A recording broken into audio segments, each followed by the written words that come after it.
Olá, bom dia, testando 1, 2, 3. Bom dia, pessoal. O meu nome é Murilo Marchioro, eu sou o professor de Biofísica e hoje nós vamos iniciar o nosso curso. O curso de Biofísica, a gente vai dar início com uma sessão chamada Biofísica das Membranas Excitáveis, que vai tratar da bioeletricidade. E nessa primeira etapa, onde a gente vai gastar um mês de aulas, na verdade dessas videoaulas, mas eu vou dividir essas videoaulas em 4 sessões. E essa é a nossa primeira sessão, que vai tratar do assunto especificamente de potencial de repouso da membrana, que é essencial para entender qualquer aspecto ligado à excitabilidade ou da bioeletricidade. Então, esse primeiro slide é um slide histórico, onde a gente vai discutir basicamente o tema excitabilidade. É um tema importantíssimo para qualquer área das ciências biológicas, cursos de biologia, veterinária, medicina, física médica, odontologia, porque a excitabilidade é a nossa comunicação com o meio ambiente, né? E o sistema nervoso, além do sistema muscular, eles operam com bioeletricidade. Então esse é um assunto importantíssimo. Eu aconselho vocês que tentem compreender bastante, não é nada complicado, principalmente com o conceito de potencial de membrana ou potencial de repouso da membrana, e depois, em seguida, na próxima aula, a gente já vai falar do conceito de potencial de ação do nervoso, né, do axônio, e depois do potencial de ação cardíaco. Então esse primeiro slide é um slide histórico, e depois os slides seguintes de 2 a 8 é uma revisão de bioeletricidade. Na verdade é uma revisão de eletricidade básica. Então eu vou colocando algumas questões para vocês pensarem, e sempre na próxima aula, depois que vocês assistirem essas videoaulas com cuidado, a gente vai discutir algumas questões. Eu já vou levantando algumas dessas questões. Então a primeira é você pensar, realmente o organismo vivo, por exemplo, o ser humano ou um animal qualquer, e até mesmo plantas, elas são capazes de gerar eletricidade, e essa eletricidade ela é parecida com a eletricidade que a gente está acostumado aí, que dá energia para a movimentação de todo o nosso mundo tecnológico, aí, luzes nas casas e toca qualquer tipo de aparelho eletrônico. Qual a diferença? Então, nesse primeiro slide, aqui já tem uma discussão científica. A ciência sempre evolui assim, com discussões científicas. Dentro do mesmo tema, sempre tem vários pesquisadores que se preocupam no estudo desses problemas. Aqui eu tenho 2 exemplos. Isso aqui é do século XVIII, vocês veem ali, 1780. Dois físicos, né, Luigi Galvani, físicos italianos, Luigi Galvani e Alessandro Volta, e eles estudavam o fenômeno da bioeletricidade e da excitabilidade. Eles estudavam do ponto de vista teórico e experimental também. E é interessante que isso, a gente está falando de bioeletricidade, mas isso se confunde com o próprio conceito da eletricidade na física. Então isso mais ou menos caminhou em paralelo. Então o Luigi Galvani falava assim, se perguntava, será que um organismo vivo ele consegue gerar por si só eletricidade, ou é preciso uma descarga elétrica, como vocês podem ver nesses experimentos ali, onde ele conectava uma placa de RAM numa descarga elétrica vindo de um raio, né, gerado por uma diferença de cargas em nuvens carregadas em dia de tempestade. Ou será que o organismo vivo simplesmente é bom condutor de eletricidade? Todos vocês sabem que o organismo vivo é bom condutor de eletricidade. E aqui eu já ponho uma primeira pergunta, depois eu vou voltar a essas questões com vocês na nossa discussão. Prove que, me dê uma evidência experimental de que o organismo gera eletricidade ou apenas conduz. E então o Luigi Galvani tinha essa ideia de que ele fazia as duas coisas, ele tanto o gerador como propagador da eletricidade, condutor. Já o Alessandro Volta, ele foi o inventor da primeira pilha voltaica, que é esse instrumento que está aí abaixo à direita. São placas de cobre e de zinco separadas por líquido, e ele construiu essa primeira pilha, que é um gerador de eletricidade. Então, para ter eletricidade é preciso um gerador. A pergunta é, será que as nossas células, nossos tecidos conseguem ser gerador de eletricidade? E a visão do Alessandro Volta foi que não, a geração tinha que vir de outra fonte. O organismo vivo simplesmente era um condutor, e um muito bom condutor de eletricidade, e isso faria com que os órgãos, como o cérebro e os músculos, o coração, funcionassem. Então, nesse primeiro slide, fica essa primeira questão para vocês pensarem.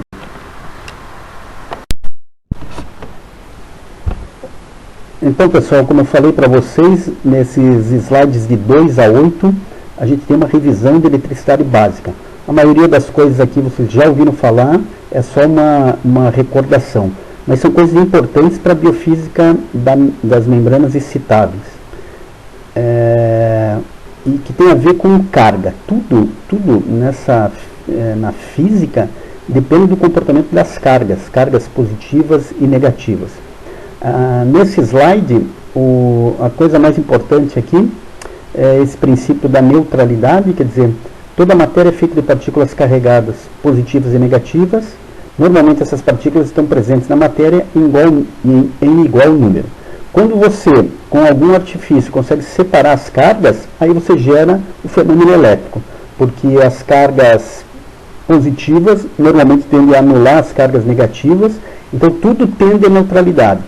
Então, os pesquisadores, os cientistas, os físicos descobriram que para você gerar o fenômeno elétrico, quer dizer, ter uma corrente elétrica, cargas em movimento, você precisa fazer a separação dessas cargas.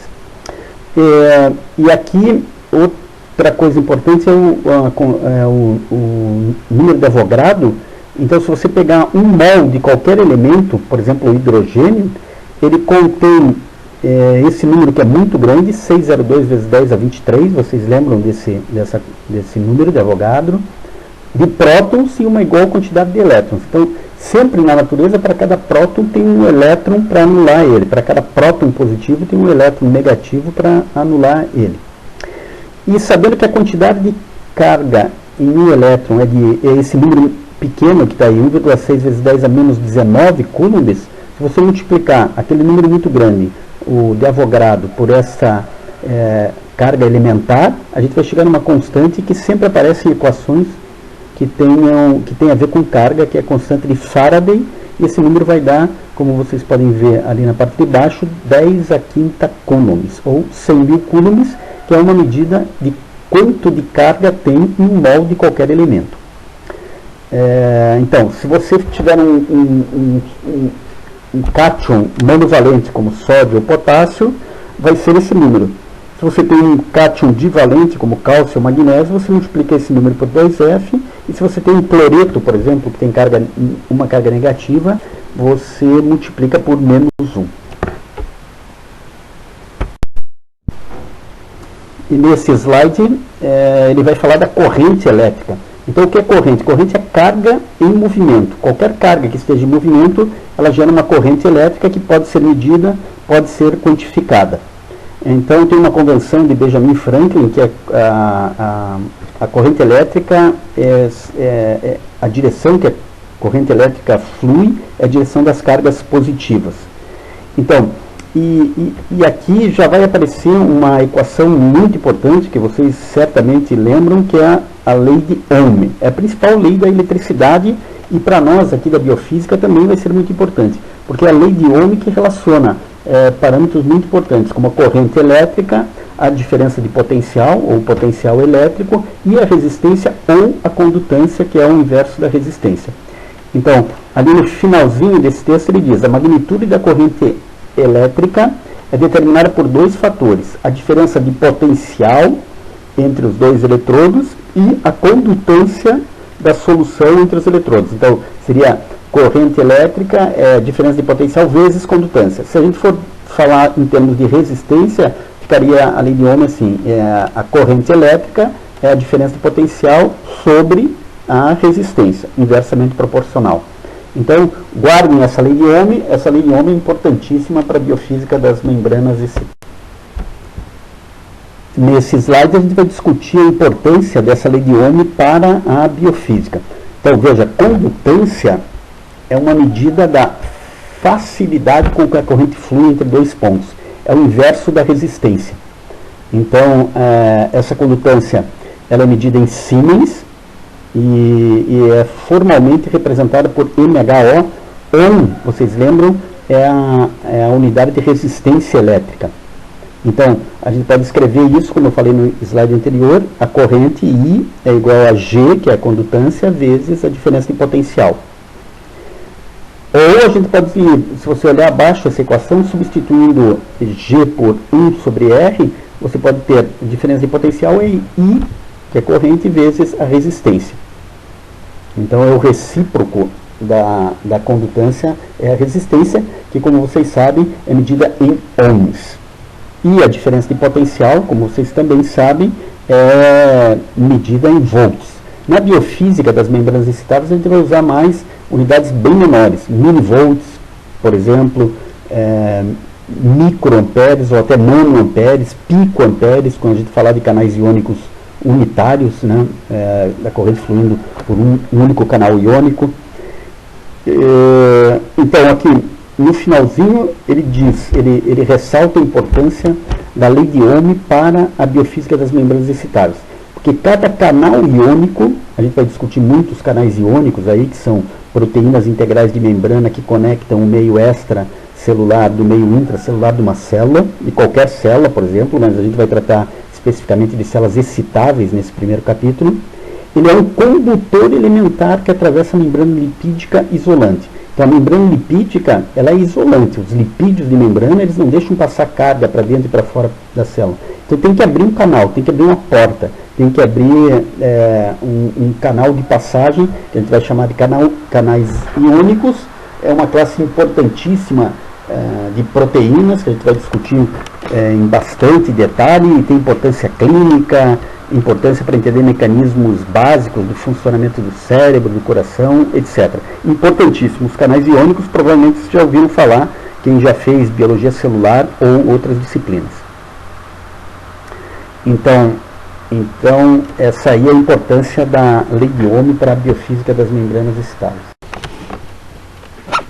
Então, pessoal, nesse slide número 5, aqui tem um conceito que é bem importante e que eu vou cobrar de vocês quando a gente estiver discutindo na quarta-feira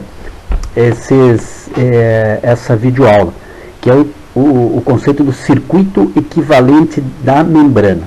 O que isso significa? É que os biofísicos, conhecendo a lei de Ohm e conhecendo os circuitos básicos da eletricidade, como esse circuito RC, mostrado à esquerda da figura, ali na letra A, circuit. Só deixa eu justificar rapidamente esse inglês. Esses textos em inglês, a consequência deles são duas coisas. É que às vezes você encontra figuras melhores para demonstrar um determinado assunto que você tem interesse em livros que são em inglês, normalmente é assim, mas também tem o objetivo de forçar vocês já a ir trabalhando com inglês, porque fatalmente no futuro vocês vão utilizar. Então faça um esforçozinho para ler, e mesmo que não consiga alguma coisa, vocês acabam captando dessas figuras em inglês. Bom, então aí nessa figura do lado esquerdo, você tem um circuito muito simples RC. Esse circuito é formado por uma bateria, representada pela letra E, é quem alimenta o sistema com corrente, é o gerador de carga. Então essa bateria é ligada em paralelo com um resistor à esquerda e com um capacitor à direita. Então, se você tiver uma chave para ligar e desligar esse circuito, quando você ligar esse circuito, acaba aparecendo uma corrente que vocês estão olhando ali, que tem o sentido anti-horário, e essa corrente é medida pela lei de Ohm, E sobre R, como a gente já falou no slide anterior, ou E vezes G, se a gente usar a condutância. Então, o objetivo da gente com esse conceito de circuito equivalente de membrana é comparar esse circuito artificial, que é bem conhecido e bem medido, a gente sabe medir a intensidade de corrente, a resistência, a diferença de potencial, que é a lei de Ohm, é comparar isso com o que está acontecendo na célula. Então, já que a gente já está convencido de que existe bioeletricidade, será que as células excitáveis ou qualquer célula possui um circuito desse tipo, e o mais impressionante é que sim, a gente vai demonstrar que sim. Isso está demonstrado aqui na figura da direita. Ali vocês estão vendo um paramécio, não sei se vocês lembram, esse é um protozoário, é uma célula. E agora eu afirmo uma coisa muito importante para vocês: qualquer célula, seja célula excitável ou não excitável, ela tem um circuito deste tipo. Então bastou ser célula, bastou ter uma membrana separando o citoplasma do meio extracelular, já aparece esse circuito automaticamente. Então, se você imaginar na evolução, a primeira célula que surgiu na evolução, já vai ocorrer esse circuito. Então, o objetivo desse conceito é apontar para cada componente desse circuito. Por exemplo, a bateria. Quem é a bateria da célula? Se é verdade que existe uma correspondência. O resistor. Quem é o resistor da célula? E o capacitor. Quem é o capacitor da célula? Esse é o objetivo desse conceito de circuito equivalente de membrana, e os biofísicos acabaram comprovando que existe mesmo. As células têm esses componentes e que obedecem à lei de Ohm. Esse é o mais interessante. A gente vai continuar explorando essa figura, porque essa figura tem muitas informações, e depois, se ficar dúvida ainda, a gente vai deixar para discussão depois que vocês tiverem assistido essa videoaula. Bom, o que acontece? Os físicos que estudam eletricidade, eles já sabem que qualquer sistema, qualquer circuito básico que possua um capacitor na sua estrutura, ele tem um comportamento exponencial. Vocês devem lembrar da matemática básica. Quem fez matemática 1 ou quem nunca viu, precisa dar uma relembrada só do que é uma equação exponencial. Uma equação exponencial está demonstrada aí na figura, no item B da figura do lado esquerdo, esse decaimento ali de E0 para 0, que é a variação do potencial no capacitor desse sistema. Então essa equação, ela diz ali, E igual a E0 que é a base do logaritmo neperiano. Então toda equação exponencial tem essa letra, que na verdade é um número, que é a base do logaritmo neperiano, que vale a 2,71, elevado a menos tal, que é uma constante de tempo, sobre R vezes C. Essa é uma equação exponencial que descreve esse decaimento exponencial que está mostrado nesse gráfico. Então, esse gráfico aí, ele está mostrando como que o potencial do capacitor, que é aquelas cargas positivas e negativas separadas por um meio isolante, isso é, uma diferença de potencial, como que ela decai se eu ligar esse capacitor em um resistor. Então, todo capacitor em um circuito elétrico RC, ele pode ser carregado, e depois de carregado, ele pode ser descarregado. Para que serve um capacitor em um circuito desse tipo? Normalmente, em circuitos eletrônicos, qualquer aparelho eletrônico tem muitos capacitores. Quem tem curiosidade por eletrônica já viu esses capacitores. Então, se você abrir qualquer aparelho, um celular, qualquer aparelho que seja, computador, você vai ver muitos capacitores. E os capacitores estão em circuitos que demandam algum gasto de tempo. Então, sempre que tem um componente temporal, quer dizer, você aciona uma coisa, mas não quer que ela ligue automaticamente, que demore, por exemplo, 100 milissegundos para ativar. Então, ali tem um capacitor. Então, todo capacitor no sistema já traz a ideia de um componente temporal, de um decaimento exponencial, como está mostrado na figura ao lado.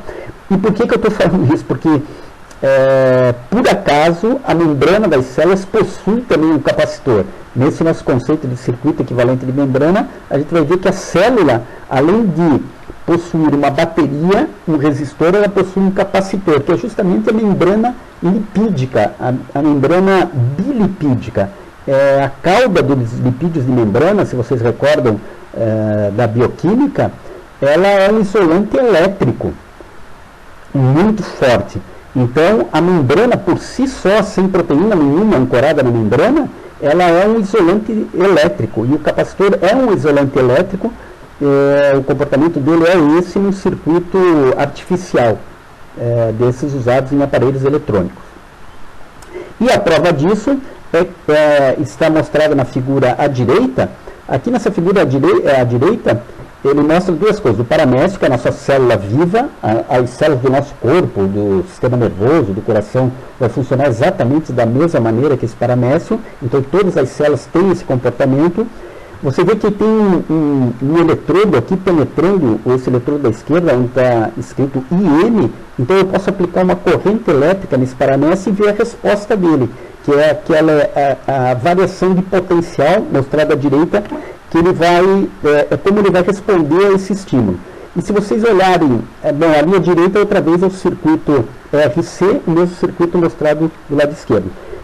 Do lado de baixo você está vendo a variação de potencial desse paramécio quando eu dou um estímulo. E aqui nesses três casos eu estou aumentando a intensidade de estímulo e eu estou vendo essa curva exponencial. Quando ela sobe, é porque eu estou carregando o capacitor, depois quando desligo o estímulo, ele está descarregando o capacitor. Veja que o comportamento, tanto na subida quanto na descida dessa resposta, é um comportamento exponencial, como aquele mostrado na figura ao lado, que é um circuito artificial. Então, o que é interessante aqui? Que a resposta da célula viva é muito similar ao que ocorre no circuito artificial. E ali no gráfico de baixo, eu estou mostrando a corrente que está sendo injetada para produzir essa resposta.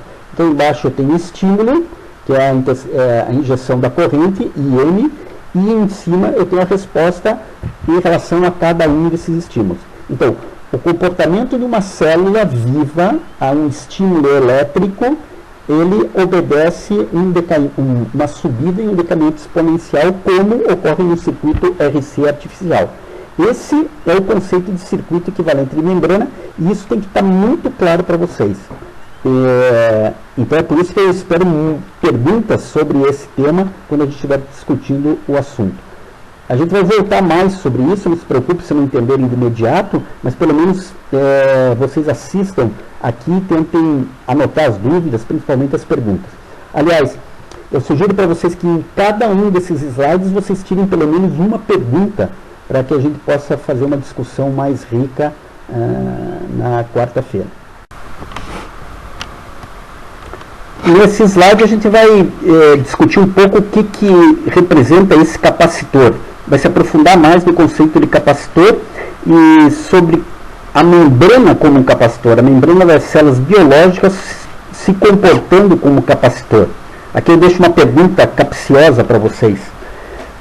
Se os circuitos eletrônicos têm capacitores e a célula tem um capacitor, quem surgiu antes? Os circuitos eletrônicos artificial ou a célula? Depois eu vou cobrar de vocês a resposta. Então, além de conter muitos canais condutores, então, naquele circuito equivalente de membrana, a gente vai ter que arrumar alguém na célula que faça o papel da bateria, e isso vai ser a diferença de potencial EM, ou o potencial de repouso, que é o nosso próximo conceito, depois que a gente acabar com a discussão dessa eletricidade básica. Quem faz o papel do resistor ou do condutor? O condutor é aquele que deixa passar a corrente. Então, nesse caso, seriam os canais condutores, os canais iônicos, que são o tema principal deste capítulo da biofísica. E os capacitores. Então, ele diz aqui, além de conter muitos canais condutores, a camada lipídica das membranas biológicas separa duas soluções salinas condutores, o líquido extracelular e o líquido intracelular, através de uma fina camada isolante, que são as caudas do lipídio. Então, o lipídio, do lado de fora do lipídio, você tem solução salina, que é o líquido extracelular. Se for no sistema nervoso central, é o líquor, ou o líquido que banha todas as células.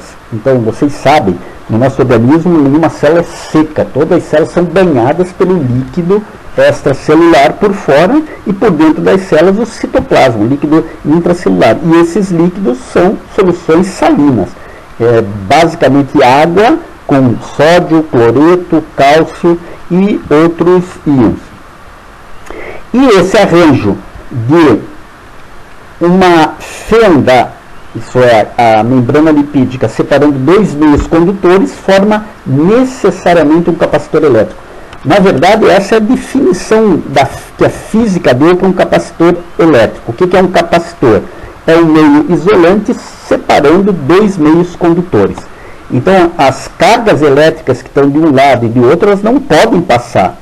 Mas, se a distância for muito pequena entre os dois meios, pode haver um fenômeno de indução. Isso é um campo indutor de carga, que a gente vai falar um pouco mais para frente. Então, para se criar uma diferença de potencial entre objetos, basta fazer a separação de suas cargas. Isso a gente já sabe. E o que é capacitância? Porque a capacitância é uma medida da capacidade deste nosso capacitor de acumular carga. Então, se você for querer usar um capacitor num circuito eletrônico, for comprar um capacitor numa loja de eletrônica, vai dizer, mas um capacitor de quanto? Para que você precisa? Qual a capacitância desse capacitor? Então, a capacitância, que tem por símbolo a letra C, como unidade, é uma medida da quantidade de carga de um capacitor, ou a quantidade de transferência de carga de um condutor para o outro, necessária para gerar uma determinada diferença de potencial. Isso é dado por essa fórmula aí. Então, o que é capacitância de um capacitor? Como a célula é um capacitor também, ela vai ter uma capacitância que a gente já vai ver o valor. É a quantidade de carga que o capacitor pode acumular em relação a uma dada diferença de potencial que é gerada pela bateria. Então, o capacitor nunca está sozinho, ele sempre está associado a uma bateria. Na verdade, é a bateria que alimenta, que carrega o capacitor. E depois o capacitor pode ser descarregado em cima de um resistor. Então, a unidade de capacitância é o Faraday, representado pela letra F, em homenagem a Michel Faraday, e também a constante de Faraday, que a gente já mencionou no slide anterior. Então, se um capacitor tiver carregado com 1 volt de um lado, então ele tem 1 coulomb de carga de um lado, mais 1 coulomb, menos 1 coulomb do outro. Então, aquela separação de cargas positivas e negativas. Se você vê que a diferença de 1 volt é porque tem 1 coulomb de um lado, mais 1 coulomb e menos 1 coulomb do outro lado. E aí tem outro detalhe. Quando o capacitor é bom, as cargas não conseguem romper essa separação. Então, esse dielétrico, essa substância que separa, esse meio que separa os dois, tem que ser muito bom, um isolante muito bom. E a membrana das células tem um isolante muito bom, que é a camada bilipídica. Então ele fala, em um capacitor ideal, a passagem de corrente simplesmente remove cargas de um condutor e deposita no outro. Mas não há passagem, esse fenômeno é indução, é campo. E sem geração de calor. E aí que vem aquela curva que eu mostrei para vocês na figura anterior. Ele quer medir a taxa de mudança do potencial à medida que a corrente flui. E ela é dada por essa equação diferencial. Eu não sei quantos de vocês estão familiarizados com equações diferenciais, mas essa equação quer dizer dE dt, taxa de variação do potencial do capacitor, do que ela depende.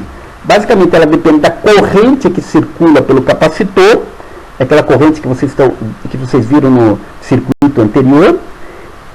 Então, é diretamente proporcional a isso. Quanto maior essa corrente, mais rápido o capacitor carrega ou descarrega. Então, você vai ter uma exponencial mais rápida ou mais lenta, e inversamente proporcional à capacitância. Então, se o capacitor for acumular muita carga, então vai demorar, obviamente, mais para carregá-lo ou descarregá-lo. Então, olha aqui, ele vai continuar falando do capacitor. Ó. A capacidade de armazenar cargas por um capacitor surge de sua atração mútua através do espaço entre os dois meios condutores e da polarização que eles desenvolvem no meio isolante. Isso é a distância entre o citoplasma, se for a célula, e o meio extracelular. Essa distância é basicamente a espessura da membrana. Vocês lembram de quanto vale a espessura da membrana? Já vai aparecer esse número, na verdade está ali embaixo. 2,3 nanômetros, é uma distância muito pequena, é uma distância da ordem molecular. É por isso mesmo que o capacitor da célula é considerado um capacitor muito bom, porque quanto menor essa distância, que separa as cargas, tanto melhor é o capacitor, maior é a indução eletrostática induzida ali. Então, a capacitância do capacitor depende da constante dielétrica desse meio e da geometria dos meios condutores. Então vai depender da área também do capacitor. Então a gente vai ter capacitores muito grandes, que acumulam muita carga, que tem mais áreas. E capacitores que têm menor área, acumulam menos cargas. No caso da membrana biológica, é a área da membrana. Então se você tiver alguma estrutura biológica, como os túbulos T numa fibra muscular, que tenha muita membrana envolvida, aí a capacitância vai ser alta. Então, em um capacitor simples, formado por dois pratos paralelos de área A e separados por um isolante de constante dielétrica epsilon e espessura D, a capacitância dada por epsilon vezes A, então epsilon é a constante dielétrica, A é a área, sobre inversamente proporcional à distância entre os dois meios condutores. Essa é a equação que mede a capacitância de um capacitor.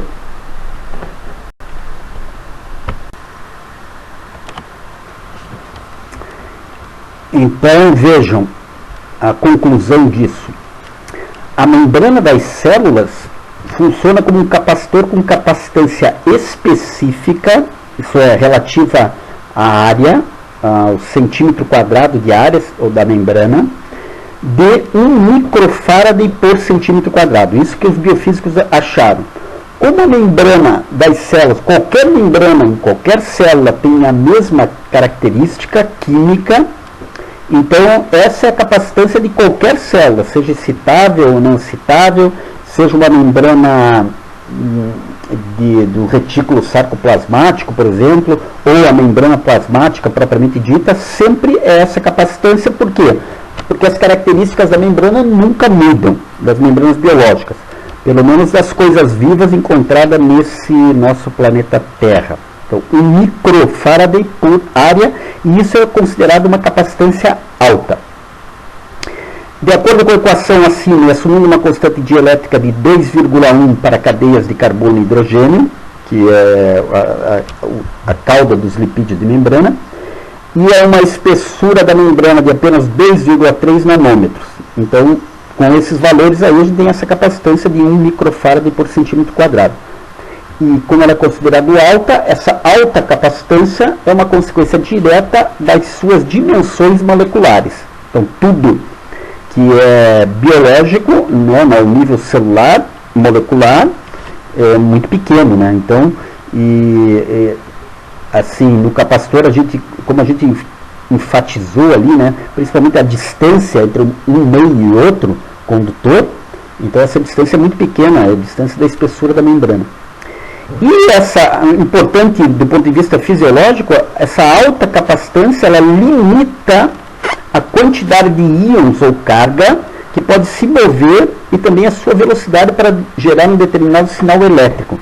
Então, qualquer potencial que a gente for discutir, potencial de repouso, potencial de ação, potencial sináptico, potencial receptor, que a gente for discutir aqui na biofísica e depois na fisiologia, especialmente na neurofisiologia, que vocês vão ver no próximo semestre, vai depender dessa capacitância. Então, em geral, a capacitância desacelera a resposta de voltagem gerada pela aplicação de uma corrente elétrica. Então, ela desacelera a resposta de voltagem. Então, vocês já sabem, mas vão ver em mais detalhes aqui na biofísica e em fisiologia, que as células, principalmente do sistema nervoso, se comunicam por sinapse.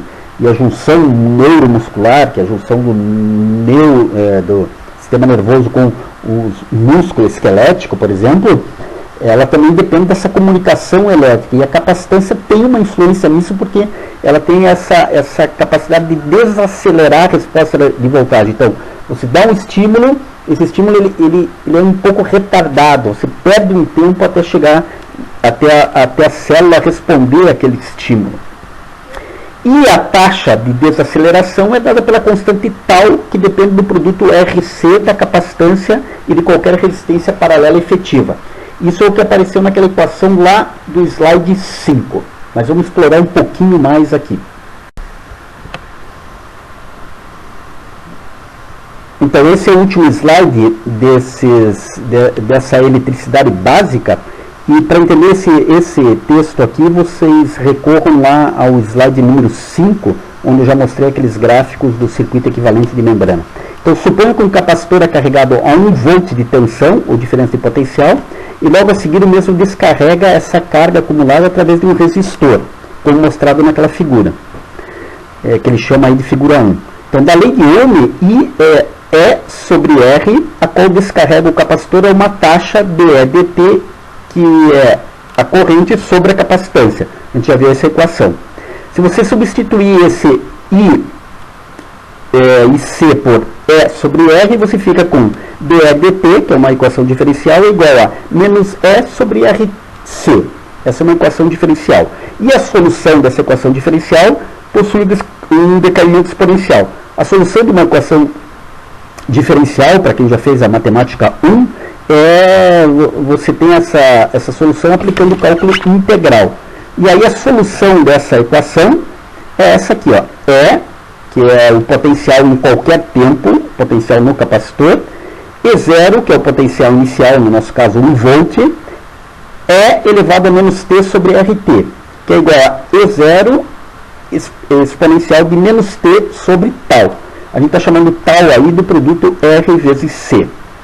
Então ele diz aí, onde E0 é a voltagem inicial aplicada, T é o tempo em segundos e E é a função exponencial, ou a base do logaritmo newtoniano. Então, para membranas biológicas, o produto RMCM é frequentemente chamado de constante de tempo, ou constante de tempo tau M da membrana. O seu valor é uma característica da membrana em questão e pode ser medido experimentalmente, como mostra a figura 2, é aquela mesma figura do lado direito ali do slide 5 do paramécio. E o que os biofísicos viram? Que em diferentes membranas celulares, os valores de tau estão na faixa entre 10 microsegundos, que tau é uma medida de tempo, a 1 segundo, quer dizer, mais ou menos 1 milhão de vezes de faixa, uma faixa larga. Então você pode perguntar o que explica essa diferença entre diferentes células da constante de tempo. Como a gente falou que a capacitância é mais ou menos comum para todas as células, 1 microfarad por centímetro quadrado, então se tal é igual a Rm vezes Cm, e Cm é uma constante, o que explica essa variação toda só pode ser Rm.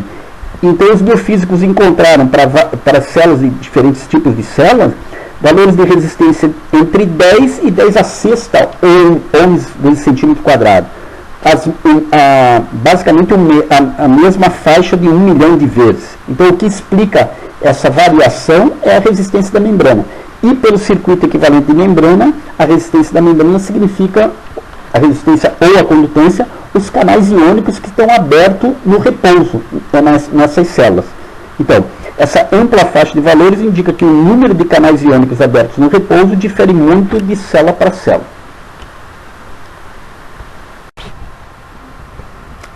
Vista esta eletricidade básica, então agora a gente entra no assunto propriamente dito, o primeiro assunto dessa biofísica das membranas excitadas, que é o conceito de potencial de membrana, ou potencial de repouso de uma célula.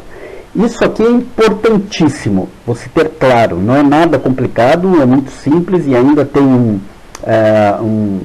a química, ela nos ajudou a compreender isso através de uma equação chamada de equação de Nernst. Então é um conceito simples, mas por alguma razão, que eu até hoje não entendo, as pessoas têm dificuldade em entender isso. E eu testo com os alunos, então se eu perguntar para um aluno, vocês podem fazer esse teste também, do período passado, ou de vários períodos passados, qual é o conceito de potencial de repouso, tem uma chance grande aí de essa pessoa se enrolar com a explicação. Então, a minha esperança é que essa turma seja diferente. Então vocês vão aprender esse conceito e vão consolidar isso e levar. Porque isso é importantíssimo. Porque o potencial de repouso das células, ele é responsável por tudo. por a gente pensar, por a gente se divertir, por a gente aprender. Na verdade, é como funciona uma célula nervosa ou qualquer célula. Então, é um conceito importantíssimo, mesmo que você vá ser um veterinário, um médico veterinário, um médico ou um dentista. Esse é um conceito importantíssimo, tem muitas implicações clínicas. Então, eu aconselho vocês a consolidar esse conceito. E é super simples, vocês vão ver. Então, para facilitar o nosso entendimento do conceito de potencial de repouso da célula, ou potencial de membrana, que é o termo, outro termo usado, vamos tentar entender isso em 4 conceitos diferentes, que são a simetria iônica, depois potencial de equilíbrio de Wien, a equação de Nernst e a equação de Goldman, Hodgkin e Katz. Se a gente dominar esses 4 conceitos, a gente entende o conceito principal de potencial de membrana de uma célula qualquer. Então, começando pela simetria iônica nesse slide, vocês veem aí eu tenho uma membrana de um neurônio, por exemplo, e o lado esquerdo é o lado intracelular, como vocês podem ver, e o lado direito é o lado extracelular. Eu tenho a membrana e tem canais iônicos ali para diferentes íons. Os íons, por exemplo, potássio, o sódio, potássio, cloreto e cálcio, que são basicamente os 4 íons que são responsáveis por toda a excitabilidade celular. E vocês olham os números em parênteses aí, representa a concentração milimolar de cada um desses íons do lado de dentro e do lado de fora. Então, olhem, o sódio do lado intracelular tem uma concentração de 18 milimolar. Já do lado extracelular, ele tem uma concentração de 150 milimolar. O outro número ali a gente já discute, que é o potencial de equilíbrio de um íon. O potássio, ele tem do lado intracelular 135 milimolar e do lado de fora 3 milimolar. O cloreto 7 dentro e 120 fora. O cálcio 0,1 milimolar, concentração bem pequena dentro, e 1,2 milimolar fora, também uma concentração pequena.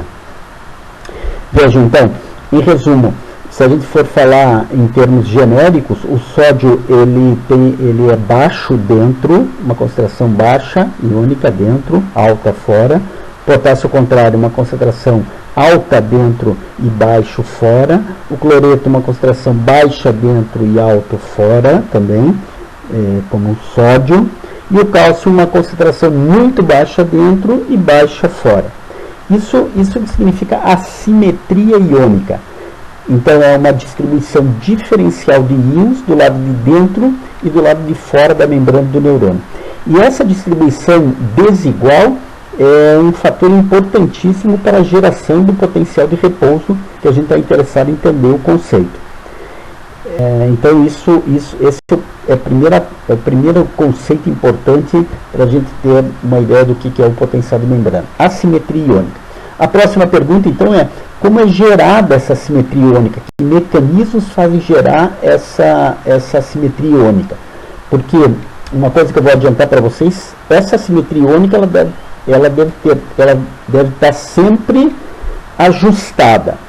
Eventualmente, se você excita uma célula, se você causa algum efeito anormal na célula, ela pode alterar essa concentração. Mas logo os mecanismos internos da própria célula, elas reequilibram os valores das concentrações mais ou menos nesses valores aí.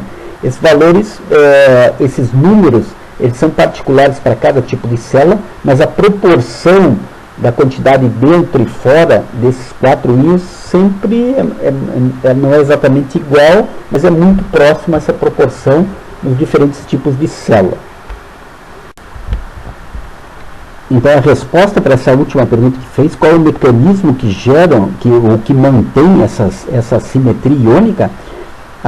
Aqui embaixo dessa figura, vocês estão vendo a estrutura da bomba sódio-potássio ATPase, que é uma proteína integral de membrana. Provavelmente vocês já devem ter ouvido falar dela na disciplina de bioquímica. Então, para o sódio e o potássio, é esse transportador, essa proteína é classificada na classe dos transportadores, é que mantém a concentração de sódio baixa dentro, alta fora, e a de potássio baixa fora e alta dentro, e mesmo que essa concentração seja desfeita. Então depois a gente vai ver que quando a gente estimula uma célula, essa assimetria, principalmente para o sódio e potássio, é quebrada. E quem reequilibra é justamente essa bomba sódio-potássio ATPase. Ela joga, se o sódio entrar em excesso dentro da célula, ela tira sódio e devolve o potássio, que deve estar alto dentro da célula. Então, esses são os mecanismos de transporte. Eu já vou mostrar um resumo de alguns deles no próximo slide. Antes disso, aqui nesse quadro, outra vez demonstrando a simetria iônica, aqui no caso é para uma célula do músculo cardíaco. Então vocês veem aí, você tem os 4 íons principais, potássio, sódio, cloreto e cálcio. A concentração na primeira coluna extracelular, então potássio 4, intracelular 150, sódio 145,15, cloreto 125, cálcio 2 e 10 a menos 4 dentro. E a última coluna é o potencial de equilíbrio, que já nos próximos slides eu vou explicar. Então, se vocês notarem os números, se você comparar esses números aí, que é para uma célula do músculo cardíaco, e os anteriores, que é para um neurônio, os números são um pouco diferentes, mas a proporção é sempre essa. Então, potássio baixo fora, alto dentro, sódio alto fora, baixo dentro, cloreto alto fora, baixo dentro, cálcio baixo fora e baixíssimo dentro. Depois a gente discute um pouco o caso do cálcio, que é um caso particular. Assim. Na figura desse slide a gente mostra alguns exemplos de transportes, de tipos de transportes através da membrana. O que a gente vai mais usar nesse capítulo é o chamado transporte ativo, é esse que a gente já mencionou, que está acima desse quadro, dessa figura aí, desse quadrado dessa figura, que está demonstrando vários sistemas transportadores, é a bomba de sódio, potássio ATPase. Então você está vendo que esse mecanismo ele retira o excesso de sódio e repõe a deficiência de potássio para dentro da célula. Então esse é um transporte que a gente chama de transporte ativo, e é ele que mantém a simetria iônica, especialmente para sódio e para potássio. Para outros íons, tem outros tipos de transportadores. Então, vocês olham à esquerda dessa figura, a gente tem os contratransportes, que são também chamados de trocadores. Então, o primeiro ele troca sódio por cálcio, então regula as concentrações de cálcio e de sódio também. Sódio e hidrogênio, hidrogênio e potássio. E do lado direito os cotransportadores, quando os dois íons eles vão na mesma direção. Por exemplo, o sódio cloreto, então o sódio arrasta o cloreto para dentro da célula, sódio potássio, 2-cloreto.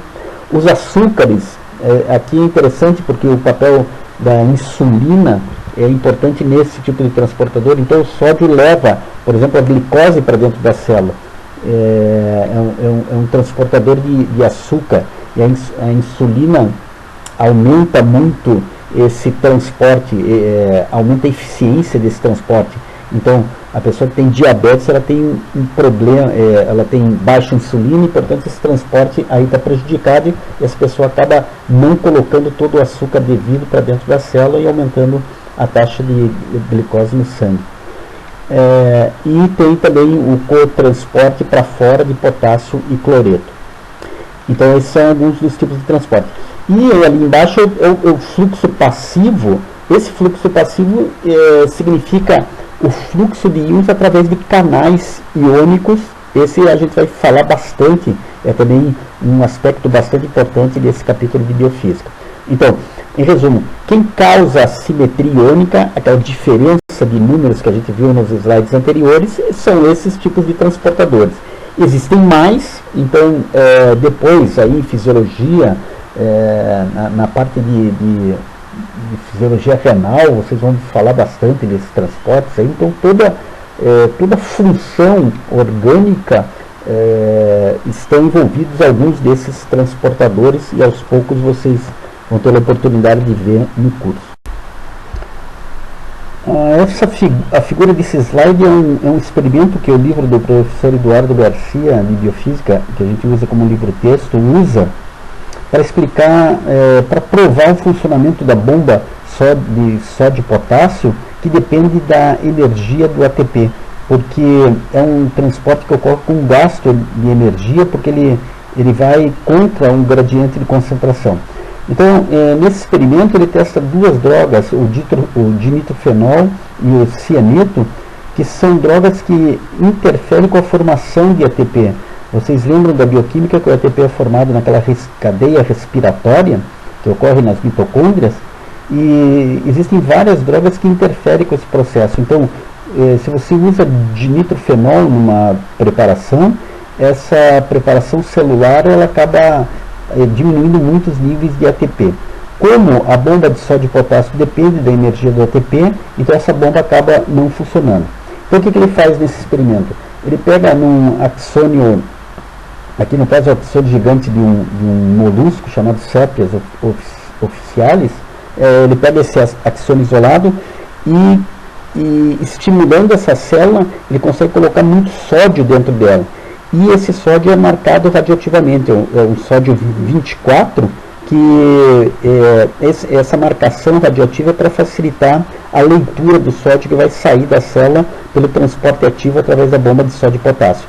Então o que a gente lê aqui nessa figura 1.10 da esquerda, o que a gente está medindo no eixo Y é o efluxo, isso é, a saída de sódio 24, depois que ele entrou em excesso. A gente sabe, a gente viu naquela tabela anterior que o sódio intracelular ele tem que ser baixo, então a bomba começa a retirar esse sódio. Então, no início o fluxo é bem alto, lá nessa escala de 1 a 100 é quase 100. E quando eu coloco o dinitrofenol, vejo que é uma queda abrupta do efluxo de sódio. Então você está interferindo com o funcionamento da bomba. E quando eu retiro, na parte da direita desse gráfico, o dinitrofenol, o efeito dele é revertido. Então começa a aumentar o efluxo de sódio. O que esse experimento demonstra? Que você bloqueando a síntese de ATP, você acaba interferindo com o funcionamento da bomba de sódio e potássio e, portanto, interfere com a simetria iônica para os íons sódio e potássio. Na figura da direita, na figura 1.11, é basicamente o mesmo experimento, com um adicional aqui. Aqui ele também usa o sódio, aqui no caso aqui o sódio 22, é fração do sódio 22 retirada, a escala é um pouco diferente, de 0 a 2.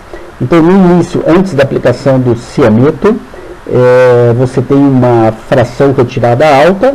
Na presença do cianeto isso cai muito, como vocês podem ver aqui. Agora, se ele injeta ATP nessa preparação, mesmo na presença do cianeto, há uma reversão, pelo menos parcial, da fração de sódio retirada. Então, outra vez, da mesma forma que o outro experimento, esse experimento está demonstrando que esse transporte de sódio para fora da célula, que é feito pela bomba sódio e potássio, ele depende da energia do ATP. Se não tiver ATP, não funciona. E eu não sei se vocês já ouviram falar, o cianeto é uma droga potente. Se você injeta cianeto numa pessoa, ou a pessoa ingere cianeto, ela acaba morrendo, provavelmente por parada cardíaca, porque o coração para de funcionar, a parte elétrica do coração para de funcionar. Então, esse experimento é só para demonstrar essa bomba sódio e potássio, que para a gente vai ser importante aqui, porque a gente vai focar mais aqui nessa biofísica das membranas excitadas no transporte de sódio e potássio, que são os responsáveis pela geração do potencial de ação, como a gente vai ver na próxima sessão desse capítulo. Então, vista a simetria iônica, o primeiro conceito importante. O segundo conceito, esse importantíssimo, marquem com asterisco aí e tentem entender da forma mais clara possível esse conceito de potencial de equilíbrio de um íon. Primeiro a gente vai demonstrar esse conceito com um experimento artificial, vai ser bem fácil de vocês entenderem, e depois com o que ocorre realmente numa célula. Então, nesse experimento é o seguinte, ó, veja, você tem uma cuba com água, e separado em dois compartimentos que são conectados por um canal. Então ali no centro você tem uma membrana que ela é semipermeável. E por acaso aqui a gente vai assumir que ela só deixa passar potássio de um lado para outro desse sistema. Então, do lado esquerdo eu coloco 1 molar de cloreto de potássio e do lado direito 0,1 molar, quer dizer, 10 vezes menos cloreto de potássio. Vocês sabem aí da química que quando eu jogo o cloreto de potássio, que é um sal muito parecido com o sal de cozinha, na água, o que acontece? O sal se dissocia. Então você separa as cargas positivas do potássio com das cargas negativas do cloreto e eles se diluem na solução. Então vocês olham aí que no compartimento da esquerda você tem uma maior concentração tanto de potássio quanto de cloreto e do lado direito uma concentração menor, que foi o que a gente assumiu no início do experimento. E outra coisa importante é assumir que essa membrana ela só é permeável ao potássio. Isso depois a gente vai justificar porque é uma coisa que acontece naturalmente em todas as células. Todas as células de repouso elas são bastante, quase que exclusivamente permeável ao íon potássio. Então, o experimento é esse. Então agora a pergunta é, como que esse sistema evolui? Como que acontecem esses fluxos aí? Vocês pensem um pouquinho. Então,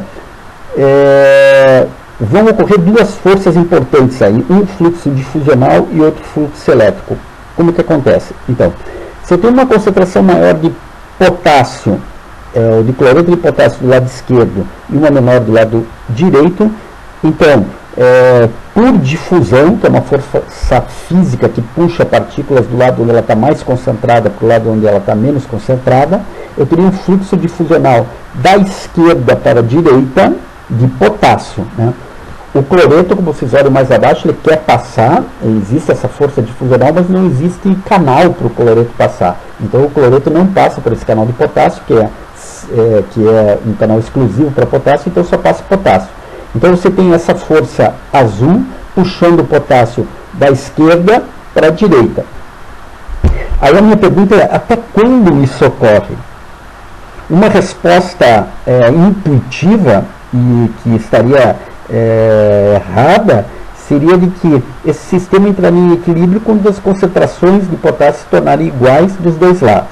Mas não é isso que acontece num sistema como esse, principalmente por causa das cargas. Vocês sabem, o potássio tem carga, ele é um cátion monovalente, enquanto o cloreto é um ânion monovalente, tem carga negativa. Então o que acontece? Imagine, se no início para cada potássio positivo, para cada carga positiva você tem uma carga negativa, então no início, antes de começar os fluxos, você teria a mesma quantidade de carga dos dois lados. Mas agora, como só passou potássio positivo para o lado direito e o cloreto não conseguiu passar, a tendência é que do lado esquerdo da membrana, dessa membrana semipermeável, se construi um campo negativo, que são aquelas cargas negativas distribuídas na interface da membrana. E do outro lado, um campo elétrico positivo. Aí, como o potássio é positivo, assim que passe um pouco de potássio para a direita, por difusão, já começa a se construir esse campo positivo do lado direito, aí já aparece uma outra força importantíssima, que é uma força de repulsão eletrostática para o potássio, que não quer deixar mais ele passar, é como se fosse um escudo repelente para potássio do lado direito, ou uma força negativa que fica atraindo o potássio para ele ficar do lado esquerdo. A esse fluxo a gente chama fluxo elétrico, que está representado por essa cor verde aí. Então, agora fica fácil se eu perguntar outra vez. Quando que esse sistema atinge o equilíbrio? O equilíbrio significa o seguinte, é um equilíbrio dinâmico. Se passar um potássio para o lado direito, outro potássio volta para o lado esquerdo. Quer dizer, o fluxo líquido do íon potássio, que é o que a gente está enfatizando agora, porque a membrana só é permeável ao potássio, ele é nulo. Esse é o potencial de equilíbrio do potássio, esse é o conceito de potencial de equilíbrio. E quando isso acontecer, isso acontece muito rápido num experimento, eu posso medir, aqui você está vendo uma diferença de potencial medida em milivolts. Eu meço, e esse potencial ele tem uma unidade, e essa unidade é a unidade de milivolts. Então, no livro vocês vão encontrar um conceito, uma definição de potencial de equilíbrio de um íon. Eu aconselho que vocês leiam essa definição, mas se quiserem decorar, decorem, mas o principal é entender, vocês entenderem isso e saberem explicar isso para uma terceira pessoa. Então, o que é potencial de equilíbrio de um íon? Potencial, já disse, é uma diferença de potencial entre as duas faces de uma membrana permeável ao íon, quando o fluxo líquido do íon for nulo, ou quando forem iguais as forças de difusão e força eletrostática que atuam em sentido contrário. Esse é o conceito de potencial de equilíbrio de um íon. Mas é interessante para a gente quantificar, quando a gente mede essa diferença de potencial, quanto vale essa diferença de potencial, que número acontece aí, esse potencial de equilíbrio é positivo ou negativo. Para isso, existiu um químico chamado Walter Nernst, era um químico orgânico, estudava eletroquímica e desenvolveu essa equação, que é a famosa equação de Nernst, que ela dá o valor do potencial de equilíbrio do íon. Então o conceito foi desenvolvido por Nernst. O Nernst não era biofísico, mas a equação dele ela serviu para a biofísica e principalmente para explicar o potencial de membrana, que a gente vai ver a seguir. Então, a equação de Nernst, ela vale para um único íon. Aqui no caso, a gente está considerando que a membrana é permeável ao potássio, então a equação é o potencial de equilíbrio de potássio, que a gente dá essa denominação de EK. Então, essa equação consiste em dois termos. O primeiro, você tem várias constantes aí, RT sobre ZF, R é a constante geral dos gases, T é a temperatura absoluta em graus Kelvin, divididos por Z, que é a carga do íon. Por exemplo, o potássio tem carga mais 1, o cloreto tem carga menos 1, o cálcio tem carga mais 2, então a carga do íon, e F é aquela constante de Faraday que eu já mencionei no slide anterior, que vale 100.000 coulombs. Então tudo isso é constante. Depois vem o logaritmo newtoniano da concentração extracelular, esse zerinho significa a concentração extracelular de potássio, se fosse uma célula, aqui é a concentração do lado 1, dividido pela concentração de potássio do lado 2 ou do lado intracelular, quando a gente considerar uma célula. Então essa é a equação de Nernst. Ela tem uma parte da equação cuida do fluxo elétrico, e a parte que está envolvendo carga aí, por isso que aparece essa constante de Faraday. Lembra que eu falei que sempre que aparecer essa constante de Faraday é porque você está trabalhando com carga.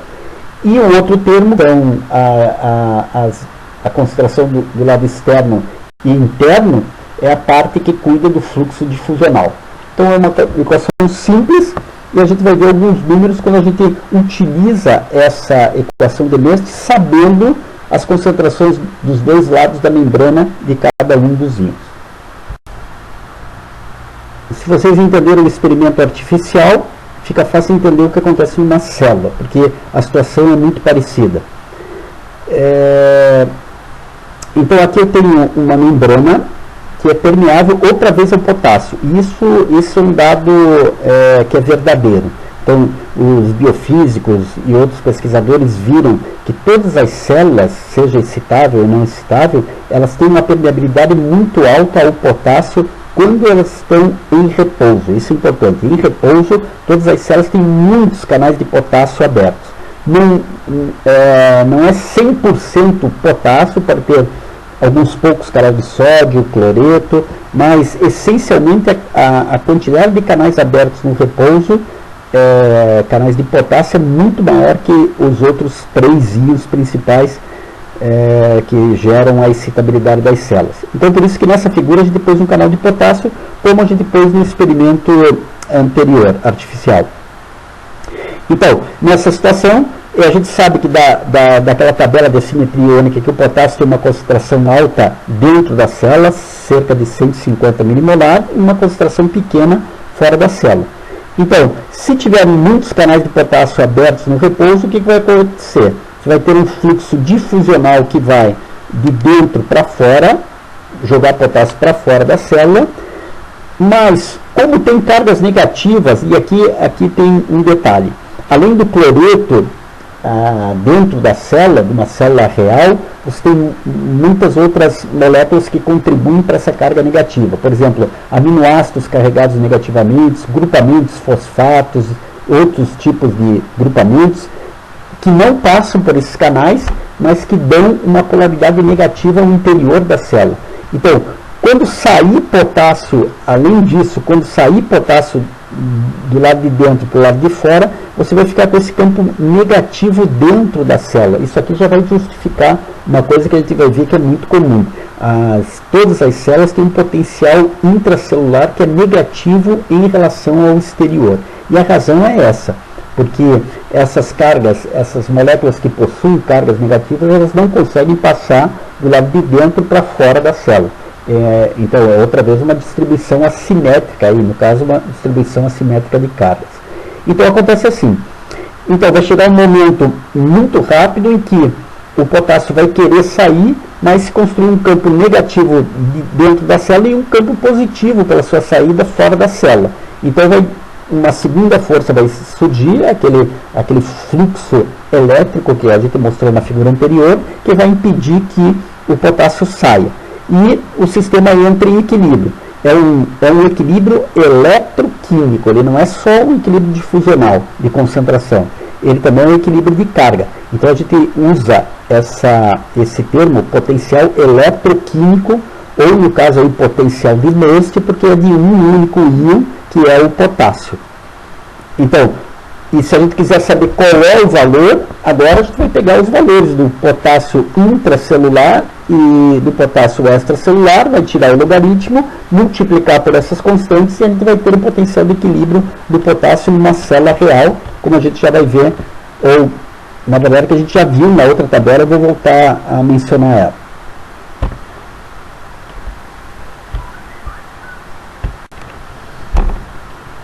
Eu vou pedir então para vocês voltarem ao slide 11, onde você tem aquela tabela da simetria iônica.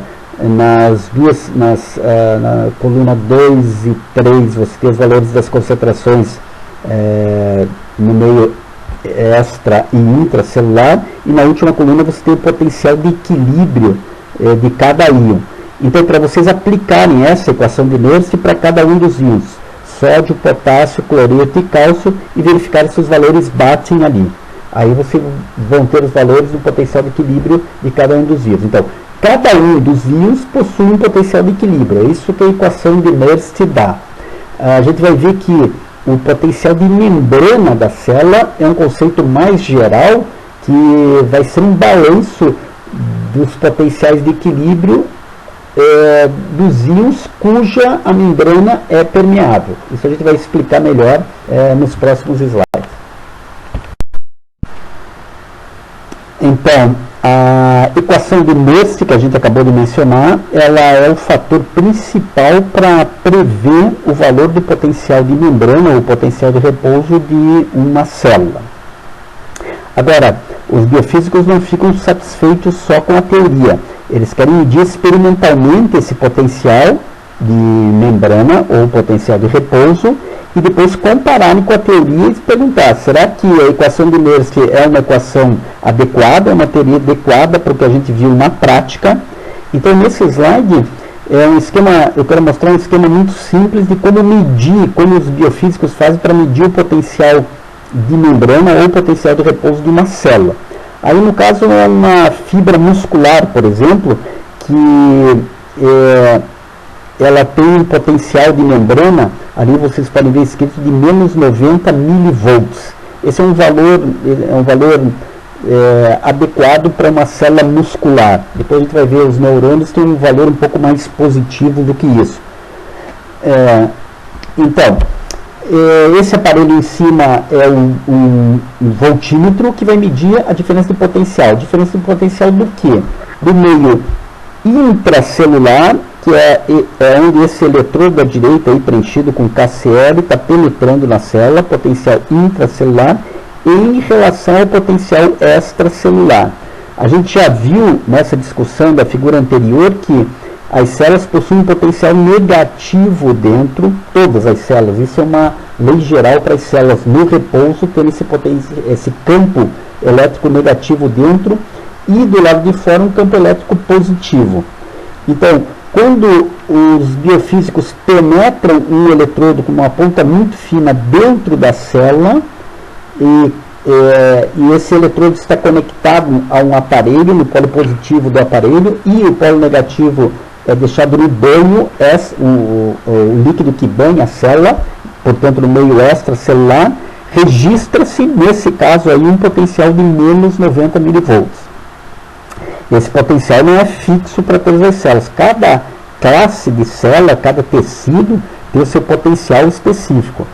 Então, por exemplo, para neurônios, esse potencial varia aí entre menos 60 a menos 80 mV. Para as células musculares, esqueléticas e cardíacas, ele varia aí de menos 80 a menos 100 mV, portanto mais negativo. Esses são dois exemplos de células excitáveis. Quando eles fizeram essas medidas para uma célula epitelial, por exemplo, que não é excitável, também tem um potencial de membrana. Todas as células têm um potencial de membrana. Mas esse valor para uma célula que não é excitável vai para menos 20, menos 30 mV, bem mais positivo. Vocês lembram daquele Paramécio? Ele tinha um potencial de menos 40 mV, se eu não estou enganado.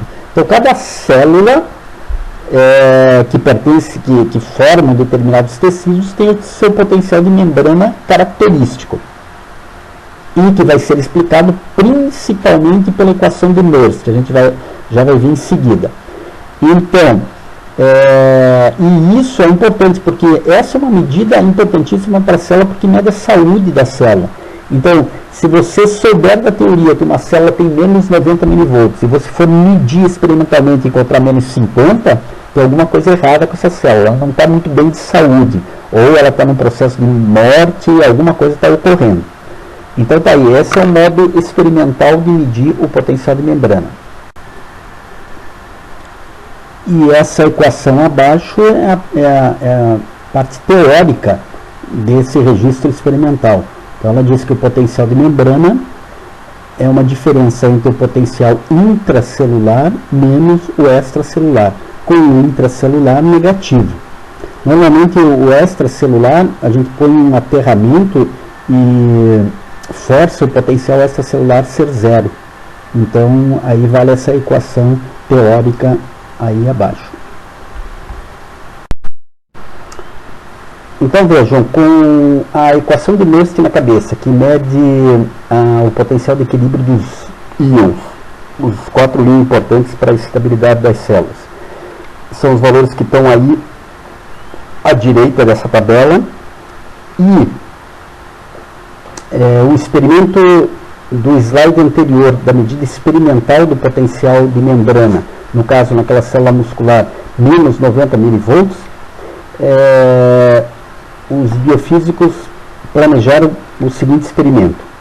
Então olha ali em vermelho aquele texto. Para esse experimento, imagine a fibra muscular do slide anterior, que apresentou um potencial de membrana de menos 90 mV, medido experimentalmente, e olhando os valores do potencial de equilíbrio para os íons sódio, potássio, cálcio e cloreto da tabela abaixo, na sua opinião, quais seriam os dois principais candidatos a ter um papel relevante na formação do potencial de membrana?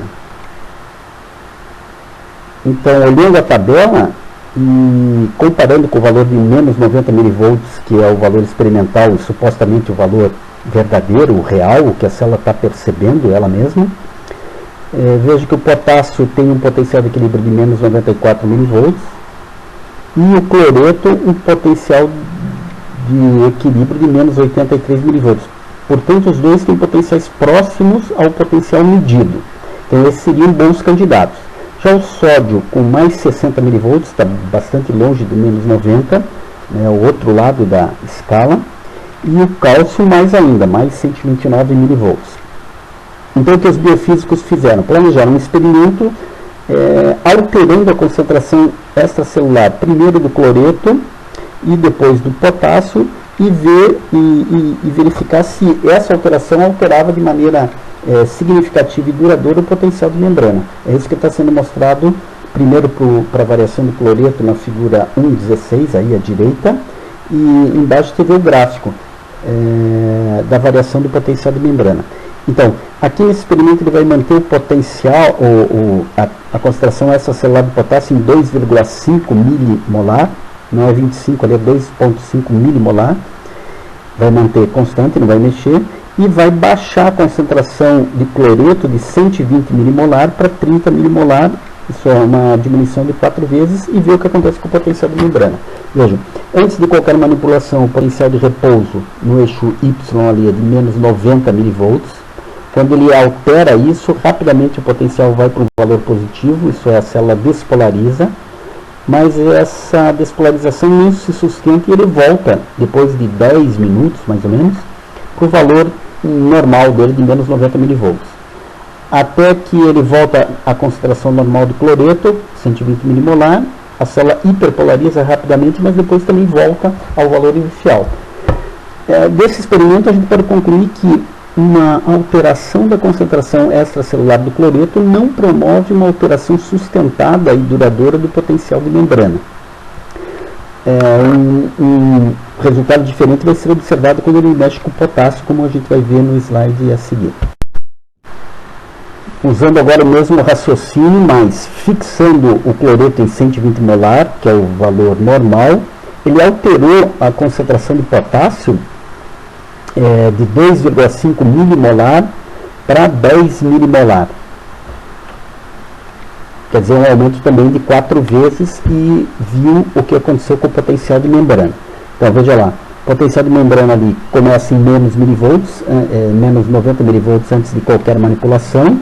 Quando ele aumenta de 4 vezes a concentração extracelular de potássio, o potencial da célula se torna mais positivo, isso é despolarizada, e durante todo o tempo que ele mantém essa concentração alterada, o potencial também se mantém alterado. Veja que a escala aqui nesse segundo experimento é em minutos, então ele deixou por mais ou menos 1 hora a concentração de potássio aumentada de 4 vezes, e o que ele viu foi que a célula alterou seu potencial de forma sustentada. Quando ele voltou à concentração normal de 2,5 milimolar, aí o potencial foi lentamente voltando ao seu valor de controle. Então, a gente tirando uma conclusão desses dois experimentos, se nota que a alteração da concentração extracelular de cloreto, ela não altera de forma significativa e duradoura o potencial de membrana, mas já a alteração da concentração extracelular de potássio, aqui no nosso caso um aumento da concentração extracelular de potássio, altera de maneira significativa o potencial de membrana da célula. No caso, esse potencial que representa a bateria da célula perde carga. Ela passa de um potencial de menos 90 milivolts e vai lá para menos 70 milivolts. Uma despolarização de 20 milivolts. Isso nos faz concluir que o potássio é realmente um nível importante para a manutenção do potencial de membrana da célula. Isso já era esperado quando a gente falou que em todas as células a permeabilidade da membrana dela é bem maior ao potássio do que aos outros íons. Isto é, no repouso todas as células têm uma quantidade de canais de potássio muito maior abertos no repouso do que os outros íons. Com o resultado do experimento anterior, onde a gente concluiu que o potássio é realmente importante para a formação do potencial de membrana, eles fizeram um outro experimento. Se você analisar a equação de Nernst, ela é uma equação da reta, na verdade. Então, quando você faz uma relação entre a concentração extracelular de potássio e o potencial de membrana, como está mostrado nesse gráfico aí, usando a equação de Nernst, que serve para o potencial de equilíbrio de um íon, e aqui no caso eles usam como potássio, isso nos dá uma reta. Essa reta que você está vendo aí mais abaixo, essa linha reta aqui, aí na verdade tem duas curvas. Aqui tem o dado experimental, quando ele altera a concentração extracelular de potássio e mede o potencial. Aqui ele está escrito Vm, mas é o mesmo que Em. E o dado teórico usando a equação de Nernst. Vocês vejam que até o valor de 10 milimolar, mais ou menos, de concentração extracelular, a teoria e a prática concordam perfeitamente, os pontos se ajustam direitinho na curva. Teoria e prática concordam. Mas para concentrações menores de potássio, começa a haver uma discrepância entre a teoria abaixo, que é a equação de Mirsky, e o dado experimental, que é a medida experimental do potencial de membrana. E isso incomoda os biofísicos. Não pode haver essa discrepância. Aí a questão é como que a gente pode resolver essa questão. Isso é uma questão de pesquisa importante que eles tiveram que resolver. Bom, uma opção porque aqui o que a gente está assumindo? Aqui a gente está assumindo que a célula é 100% permeável ao potássio no repouso. Se a célula é 100% permeável ao potássio no repouso, não é permeável mas nem um íon, então a equação de Mirsky deveria ser uma previsão muito boa para o potencial de membrana. Mas aqui está mostrando que não. Então, uma solução para isso seria abandonar a ideia de que as células elas são 100% permeáveis ao potássio e assumir que elas são um pouquinho permeáveis, por exemplo, ao sódio. Aí eu posso resolver isso. Mas, com essa alternativa, eu já tenho que abandonar a equação de Mirsky como uma boa equação para descrever o potencial de membrana. E foi isso que aconteceu historicamente na biofísica de membranas excitáveis. E aí, outros 3 pesquisadores, Goldman, Hodgkin e Katz, desenvolveram uma equação muito parecida com a equação de Mirsky, mas que assumia que outros íons poderiam contribuir também para a formação do potencial de membrana, mas contribuir de maneira diferente. Quer dizer, o potássio sempre é o íon principal, porque todas as células têm uma permeabilidade muito alta ao potássio, mas outros íons como o sódio, que tem uma permeabilidade menor, podem contribuir também, ou outros íons, como o cloreto e o cálcio. Então, em resumo, a gente no próximo slide vai falar um pouco dessa segunda equação, que fecha os nossos 4 conceitos que formam a ideia do potencial de membrana, que é a equação de Goldman, Hodgkin e Katz. Então, a equação de Goldman, Hodgkin e Katz, ou também conhecida como equação do campo constante, é a equação que mais se aproxima de uma descrição do potencial de membrana das células. Então, ela tem uma vantagem sobre a equação de Mirsky, porque ela considera a permeabilidade de outros íons também, não apenas o potássio. Então, ela dá uma relação quantitativa entre o potencial de membrana e concentrações iônicas, mais a permeabilidade da membrana aos diferentes íons. Esse é o diferencial dela para a equação de Mirsky. Ela inclui a permeabilidade da membrana aos diferentes íons. Então, para uma célula, por exemplo, muito permeável ao potássio, mas um pouquinho permeável ao sódio também, a equação de Goldman, Hodgkin e Katz pode ser escrita assim. Então, ela é muito parecida com a equação de Mirsky. Então, EN, esse 58 vai significar, aqui é só para simplificar, todas aquelas constantes, R, T, Z, F, e a transformação do logaritmo neperiano no logaritmo na base 10, que é mais fácil de trabalhar. Então, esse 58 já é uma solução de tudo aquilo. E depois a segunda parte é logaritmo da concentração extracelular do potássio, e aí ele inclui o sódio, a concentração extracelular do sódio. Mas notem ali que tem um índice B. Esse é um fator de permeabilidade que eu já explico. Divididos pela concentração intracelular de potássio, mais B, a concentração intracelular de sódio. Então, como a gente já sabe, essa equação, ela funciona, é uma equação linear, e graficamente ela é uma reta, como a gente demonstrou nesse experimento anterior. E B é a permeabilidade da membrana ao sódio em relação ao potássio. Então, se a gente considerar que a permeabilidade do potássio é 1, ou muito alta, 100%, B vai significar a relação da permeabilidade do sódio sobre a do potássio. E nesse caso, desse exemplo aqui, vai dar um valor de 0,02. Isso significa que a permeabilidade de potássio é 50 vezes maior que a de sódio. Então, isso significa aquilo que a gente já vem falando, que Em todas as células a permeabilidade ao potássio é muito alta, a maioria dos canais abertos no repouso é de potássio, mas tem um pouquinho de canal de sódio, que é esse fatorzinho aí de 0,02. Então quando você multiplica 0,02 nesse fator aí da concentração extracelular e intracelular de sódio, você está tirando a importância, como se fosse um freio para aquele valor. Então é uma forma matemática de você dizer que a permeabilidade ao sódio ela é bem mais baixa do que o potássio. Na verdade ela é 0,02 a permeabilidade do potássio. Então aqui tem um exemplo, depois vocês tentam em casa fazer, com esses valores aí, que são valores reais para as células, e B002, o N seria igual a menos 71 mV. Depois vocês conferem se dá certo. Agora vem a pergunta, qual seria o valor do potencial de membrana se B fosse igual a 1, ou a permeabilidade da membrana ao sódio fosse igual a do potássio? Aí vocês pensem um pouco essa pergunta, depois a gente discute na segunda ou na quarta.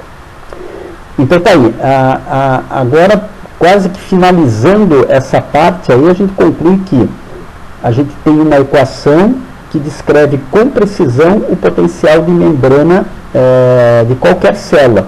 Basta a gente ter os valores de concentração extracelular e intracelular dos íons, cuja célula é permeável no repouso, e a permeabilidade desses íons, de cada um deles. Então, em resumo, a gente pode falar sobre o estado de equilíbrio, que seria esse potencial de repouso. O potencial de membrana, ele, por exemplo, se ele for menos 80 mV, ele está entre o potencial do equilíbrio do potássio, que lembra da tabela lá, era menos 94, e o potencial de equilíbrio do sódio, que é mais 60 mV. Então ele não é nem igual ao equilíbrio do potássio, nem igual ao potencial de equilíbrio do sódio, mas está muito mais próximo ao equilíbrio do potássio. E a consequência disso é dizer que nem o potássio, nem os íons potássio, nem os íons sódios estão em equilíbrio, porque o potencial de membrana não é igual a nenhum dos dois. E por isso o potássio, que é mais concentrado dentro da célula, está sempre vazando, ou saindo da célula. Essa expressão aí, leak, em inglês, é vazamento. E o sódio está sempre entrando na célula. Agora, se esse processo, se não houver nada mais que impeça esse processo, então vai entrando pouco sódio, mas vai entrando, e vai saindo potássio. Se esse processo for contínuo, eventualmente os gradientes de concentração para os dois íons vão se desfazer. E o potencial de membrana irá se anular. E isso não é possível, porque aí a célula acaba morrendo. A célula tem que ter um potencial de membrana, ela tem que ter uma bateria para gerar o trabalho que ela precisa gerar. Pois não há mais gradiente iônico, isso é como uma lâmpada que é deixada acesa por um período muito longo. Então, para prevenir que isso não aconteça, quer dizer que a simetria iônica não se desfaça, existe quem? Pensem aí, quem que poderia existir? É a bomba sódio-potássio ATPase, que é aquela proteína integral de membrana, aquele sistema de troca iônica que mantém a simetria iônica, aquele transportador, né? Então a bomba expulsa o sódio que entra em excesso e recupera o potássio perdido. E isso é um processo de recarregamento da bateria da célula, né, com energia metabólica, dependendo do ATP, como a gente viu naquele experimento. Se não tiver ATP, a bomba não funciona, a simetria é desfeita, a célula perde o potencial dela. E perdendo o potencial dela, a célula está morta.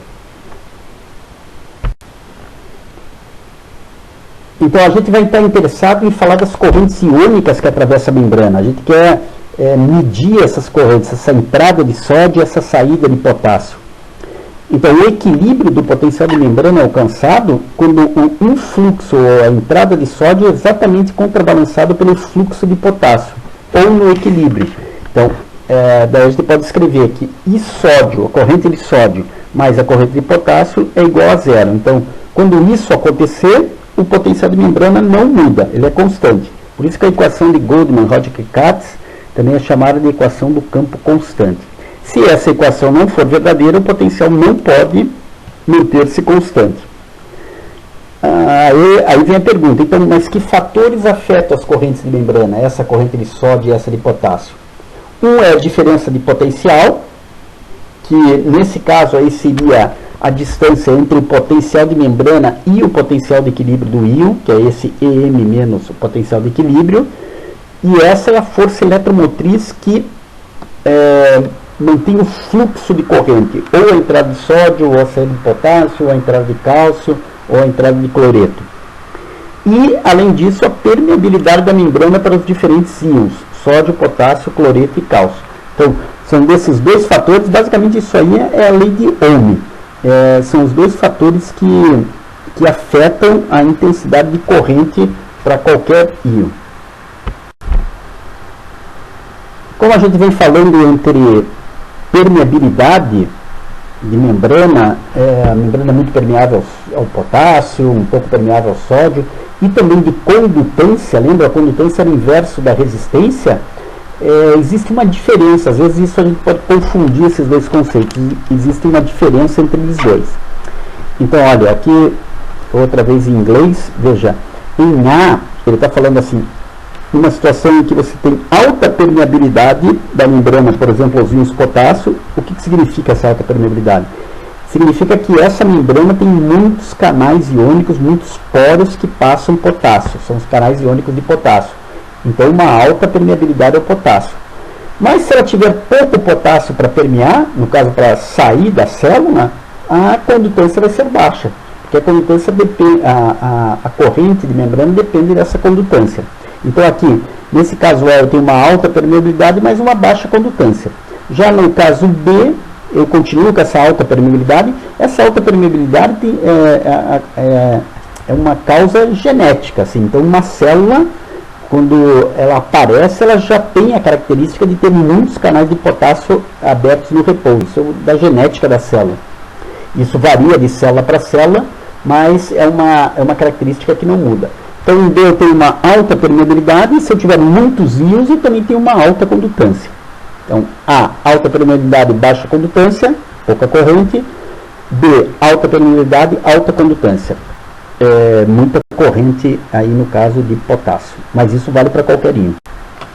E aqui, essa aqui, vocês têm que entender bem a equação para as correntes iônicas. Então, para qualquer corrente iônica, aqui ele está demonstrando para sódio e para potássio, eu vou ter essa equação, que a gente já falou ali anteriormente. E ela vem da lei de Ohm, né? Então, da lei de Ohm, I é igual a E sobre R, isso é corrente igual a diferença de potencial sobre resistência, ou I é igual a condutância, que é o inverso da resistência, vezes a diferença de potencial. Então, a corrente de sódio ficaria a condutância ao sódio vezes essa força eletromotriz, que é EM, que é o potencial de membrana, menos o potencial de equilíbrio do sódio. Para o potássio ficaria condutância ao potássio vezes EM menos o E potássio. E para qualquer íon seria assim, cálcio, corrente de cálcio, como é que seria? Condutância do cálcio vezes potencial de membrana menos o potencial de equilíbrio do cálcio. Então é uma equação geral. Mas aí você imagina assim, uma célula, ela tem centenas, talvez milhares de canais iônicos distribuídos por toda a membrana dela. Então, qual é a diferença entre a condutância, quer dizer, a passagem de corrente por um canal só e na célula inteira? Então, a condutância unitária e a condutância total da membrana. Aqui vale um parênteses. O que é condutância? Condutância, se você olhar para essa equação anterior, é a quantidade de corrente que passa, por exemplo, por um canal iônico, através da membrana da célula, em um determinado potencial. Então, é quanto está entrando de corrente naquele potencial. Então, se eu tiver uma medida da condutância unitária por um canal, e eu tiver uma ideia de quantos canais tem naquela célula toda, eu posso multiplicar esse valor e ter uma condutância total. Quer dizer, quanto que o potássio ou o sódio contribuem no total para a condutância da célula. As correntes iônicas que fluem através de um único canal iônico podem ser representadas por, então, Aqui é a mesma coisa, ó, corrente IS para um íon S qualquer é a condutância unitária vezes a força eletromotriz, EN menos ES. Onde IS é corrente unitária e GS é condutância unitária. Aí se eu multiplicar pelo número de canais, como está mostrado na próxima equação, e também pela probabilidade desses canais abertos. Isso aqui a gente vai discutir mais para frente, porque um canal iônico, dependendo da situação experimental, e no caso desses canais de sódio e potássio que a gente está falando, eles são canais dependentes de voltagem. Então, em determinadas voltagens eles estão fechados, em determinadas voltagens eles estão abertos. Então, quando eles estão totalmente fechados, a probabilidade de abertura é zero. Quando eles estão todos abertos, a probabilidade de abertura é muito alta. Então, para a condutância, tem que considerar isso também. Então, GK, por exemplo, a condutância ao potássio, é N, que é o número de canais totais da membrana, vezes a condutância unitária, vezes a probabilidade de abertura desses canais. É basicamente isso que essa equação está falando. Então, aí os biofísicos acabaram desenvolvendo um método para registrar essa condutância unitária, que eu vou mostrar no slide a seguir. Então, aqui está o nosso último slide dessa primeira parte das nossas 4 videoaulas para esse primeiro mês de aula, que é a biofísica das membranas estáveis. Então, os biofísicos desenvolveram um método para registrar as correntes que fluem através de um único canal. Isso aí é a chamada técnica de patch clamp, que a gente vai aprofundar nas sessões que virão. Mas vocês olhem ali nesse desenho, você tem ali as correntes de membrana sendo representadas aí. Cada quadradinho desse a gente chama de pulso quadrado. É uma corrente que é um canal que está abrindo e fechando à medida que você estimula, por exemplo, a célula. E aí esse quadradinho representa a quantidade de corrente, a quantidade de tempo que o canal fica aberto e a condutância desse canal. E a condutância representa a amplitude desse quadrado ali. Então vocês veem que um canal, primeiro ele abre, fica um tempo aberto, depois fecha, abre, fecha, tem aberturas de menor tempo de duração, aberturas de maior tempo. Depois a gente faz uma análise estatística disso e vê o comportamento geral de um canal iônico em determinada condição experimental.